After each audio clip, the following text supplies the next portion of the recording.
Seja muito bem-vindo mais uma vez. Na noite de hoje, eu vou querer falar sobre um assunto que pode parecer paradoxal, estranho, pode parecer um contrassenso à primeira vista, não fazer sentido de primeira, mas vai ser um prazer enorme se você puder refletir junto comigo sobre essa mensagem que eu acredito que tem um valor muito grande. Essa mensagem, ou esse assunto do vídeo de hoje é o seguinte: os piores problemas que as pessoas podem passar, em geral, são os problemas imaginários, não os problemas reais. Ora, isso parece ser uma coisa completamente estranha. Como é que um problema imaginário pode ser mais destrutivo, mais problemático e mais importante nas suas consequências do que um problema real? Imaginário, a palavra imaginário não significa falso, não existente ou desimportante. Significa imaginário, relativo às imagens, a produções que vêm da capacidade que o nosso cérebro, que a nossa mente tem de criar imagens e pensamentos que têm um significado emocional e um significado de sentimento muito importante para a nossa vida. Então vejam que interessante, essa possibilidade do cérebro, que tem a ver com o neocórtex, a região mais exterior do cérebro, a última a se desenvolver na história do desenvolvimento das espécies, e que no caso dos primatas, especialmente do ser humano, é muito desenvolvida. Então nós temos essa capacidade de não somente experienciar o mundo diretamente através dos nossos sentidos, mas também de experienciar o mundo de uma maneira construída, hipotética, através da nossa mente. Então, eu posso pensar e imaginar sobre o dia de amanhã, eu posso imaginar sobre o dia de ontem, tentar me lembrar, reconstruir como foram as experiências. Eu posso imaginar possibilidades, hipóteses sobre o que vai acontecer comigo no futuro. A imaginação é uma faculdade mental muito versátil. Pensar que aquilo que está na nossa imaginação não existe é um erro muito grande. Inclusive, nós poderíamos pensar que aquilo que nós imaginamos é ainda mais real do que aquilo que a gente experiencia através dos nossos sentidos. Por quê? Porque o que nós imaginamos e os padrões da nossa imaginação, seja em pensamentos ou imagens mais vívidas ou sentimentos, são padrões que nós levamos conosco para todos os lugares que nós vamos. Então, uma experiência sensorial, ela cessa, ela para no espaço e no tempo. Já os nossos padrões de imaginação têm uma tendência a nos acompanhar em diferentes ambientes que nós podemos ir. O que significa que se nós tivermos um padrão de imaginação que nos traz prejuízo, ou seja, problemas imaginários que nós repetimos e recriamos na nossa cabeça, eles vão ser ainda mais reais do que as coisas físicas, porque nós vamos sentir eles e nós vamos ter um convívio prolongado e com implicações sobre a maneira com que nós agimos e a maneira com que nós interpretamos o que os outros estão dizendo. E os problemas imaginários ou imagéticos, eles são muito difíceis às vezes de serem, antes de mais nada, identificados, porque nós estamos acostumados a conviver com eles por um tempo muito longo. Por exemplo, um problema muito comum, imagético, imaginário, mas real nas suas consequências, é a ansiedade social. Achar que as outras pessoas vão fazer um juízo negativo sobre nós, vão encontrar defeitos importantes na gente, vão nos rejeitar, vão pensar coisas que são negativas e não vão nos dizer, ou vão pensar, perceber e nos dizer e vai ser uma coisa constrangedora. Ou pode ser uma ansiedade relacionada a uma catástrofe que eu acho que vai acontecer. Eu penso que vai estourar uma guerra, que vai acontecer alguma coisa ruim com a minha saúde, que vai faltar dinheiro, que vai ter um problema X ou Y ou Z no futuro, e eu posso me envolver com essas imagens de uma maneira muito prolongada e muito importante, muito sentida na vida. De sorte que essas imagens mentais que nós criamos alteram e limitam o que nós podemos fazer. Eu poderia achar uma pessoa interessante ou me atrair por alguém e deixar de falar com essa pessoa porque eu estou antecipando uma rejeição, uma leitura negativa dela sobre mim. Eu poderia ter uma oportunidade de emprego e eu não tomo, não me mobilizo na direção dela porque eu penso que eu não vou ter capacidade para conseguir atingir bem os objetivos, ser reconhecido nesse novo ambiente. E eu poderia dar uma infinitude de outros exemplos de casos em que nós deixamos de agir sem ter absolutamente nenhuma evidência na nossa própria experiência que tenha nos apontado nesse sentido, mas em função de certas imagens, de certos pensamentos que nos ocorrem de maneira completamente automatizada e repetitiva, nós acabamos deixando de fazer. É claro que existem estratégias específicas para lidar com problemas imaginários que têm temáticas diferentes. Por exemplo, a estratégia que é usada na psicologia para enfrentar a depressão é diferente de uma estratégia que é usada para enfrentar a ansiedade, que pode ser diferente da estratégia para enfrentar o medo de abandono ou outros tipos de condições que as pessoas podem enfrentar.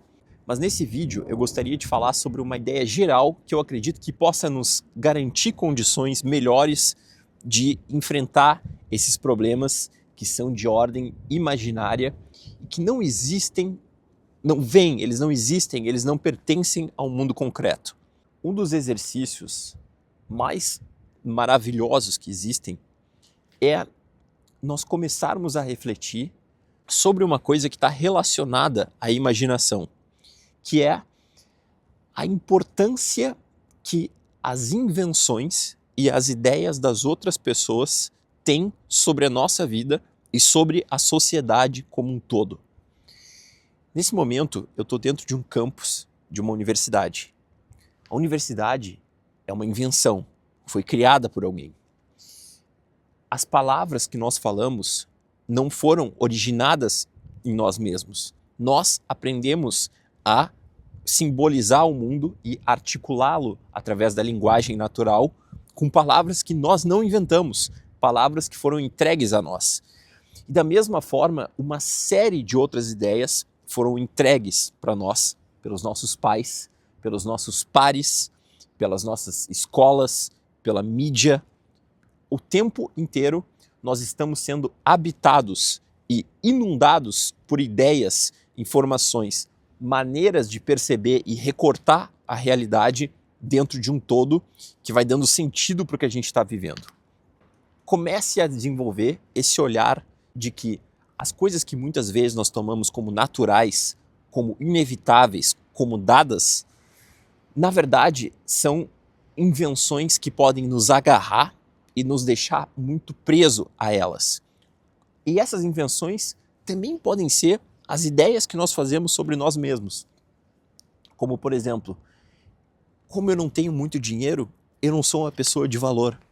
Então eu não vou conseguir ter um relacionamento bom, eu não vou conseguir ter respeito de outros homens, de amigos, ou respeito ou desejo das mulheres. Ou então, para você estar vivendo uma vida boa, você tem que estar dentro de um carro de luxo, de um carro importado, fazendo 2, 3 viagens internacionais por ano. Essas são ideias sobre o que representa uma vida boa, sobre o que representa sucesso, que não são coisas naturais. Sucesso não existe na natureza. São construções, são invenções e também, portanto, são imagens de outras pessoas.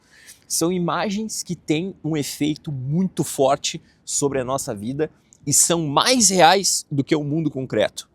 As imagens compartilhadas pelas outras pessoas produzem um mundo com consequências mais reais no sentido psicológico do que o mundo concreto. Então comece a observar que várias ideias podem tomar a sua atenção, a sua energia e mobilizar certas emoções, como ideias de não pertencimento, de fracasso, de sucesso, de inferioridade, de superioridade. Várias imagens ou ideias podem causar essas sensações na gente e nós podemos tentar observar mais como todas essas imagens operam na nossa vida sem necessariamente nos submetermos a elas. Você pode começar a observar mais as coisas ao invés de jogar tanto o jogo que você acredita que está sendo jogado. Ou seja, se você tem ansiedade social e vai falar com um grupo de pessoas, você não precisa se preocupar com a sua performance, ou que os outros vão ver, ou como você vai ser percebido. Entre no jogo como um observador. Observe mais as pessoas. Teste mais as coisas como um observador e não como um jogador. Quando você entra como um jogador, como alguém que tem que vencer, que tem que ter tal performance, você vai entrar para dentro de uma imagem e vai ser submetido a regras que você criou ou que os outros criaram e você aceitou dentro da sua cabeça. Comece a viver tudo de uma forma mais observadora, de uma forma mais questionadora e um pouco mais dissociada, um pouco mais desapegada das imagens e do conteúdo imagético que se impõe sobre toda a realidade. Veja que a quantidade de coisas que para nós parecem ser absolutamente naturais são, em grande medida, invenções dos outros e invenções também da nossa própria cabeça sobre uma base biológica do ser humano, do cérebro humano, que é extremamente maleável. O cérebro humano é metamórfico. Dependendo de onde ele está, ele assume uma forma diferente. Os valores de sucesso e fracasso podem variar e variaram historicamente de uma maneira enorme. O que significa ser uma pessoa ruim, boa ou ética também são coisas que variam. Então a vida é completamente permeada por coisas que são imaginárias e, de novo, causam um efeito psicológico mais forte do que as coisas concretas. Porque as coisas concretas só ganham valor e sentido dentro de sistemas imaginários. Pense nisso. Quando você era pequeno, e mesmo depois de adulto, nós sempre, desde criança, tivemos que ter uma cabeça aberta que aceita o que os outros estão dizendo sem senso crítico. E não há outra maneira do sistema educacional funcionar, pelo menos por um período de vida, senão a submissão da criança, do adolescente e em parte do adulto a uma autoridade de ensino. Por quê? Porque é impossível para uma criança, ou mesmo para um adulto, verificar tudo que está sendo ensinado e dito. Então você tem que aceitar na fé que aquilo ali é verdadeiro. Vou dar um exemplo. Você já foi no Alasca para ver se lá tem gelo? Você já fez uma observação com microscópio eletrônico? Como é que você sabe que o modelo atômico está correto? Como é que você sabe que o sistema solar é da maneira com que foi ensinado?